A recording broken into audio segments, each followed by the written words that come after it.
Hello viewers, এবার শাকিব খানের হারলানের ইভেন্টেই দেখা গেল পরিমণিকে লাল পরীর মতোই সেজে এসেছেন সেই অনুষ্ঠানে।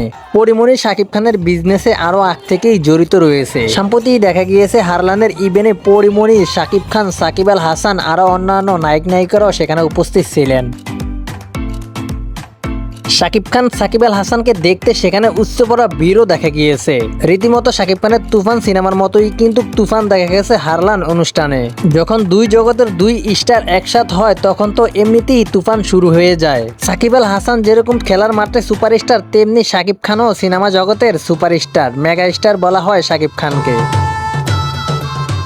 সম্প্রতি পরিমণি কিন্তু মেয়ে কন্যা দত্তক নিয়েছিলেন। 10 দিনের মেয়ে কন্যাকে রেখেই কিন্তু এই অনুষ্ঠানে যোগ দিয়েছেন পরিমণি। বলা চলে পরিমণির এখন এক ছেলে এক মেয়ে, দুজনকে নিয়েই কিন্তু পরিমণির ভবিষ্যৎবাণী। পরিমণি তার ছেলের খেলার একজন সঙ্গী পেলেন, দত্তক নিয়েছেন মেয়েকে, নিজের মতো করেই সাজাবেন তাকে।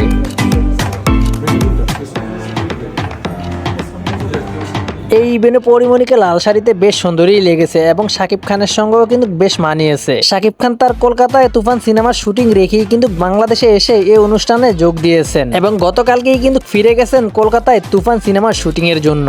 এরই মধ্যে তুফান সিনেমার কিছু ঝলক দেখিয়ে দিয়েছেন পরিচালক রায়হান রাফি, যা সোশ্যাল মিডিয়াতে বেশ ভাইরাল হয়েছে।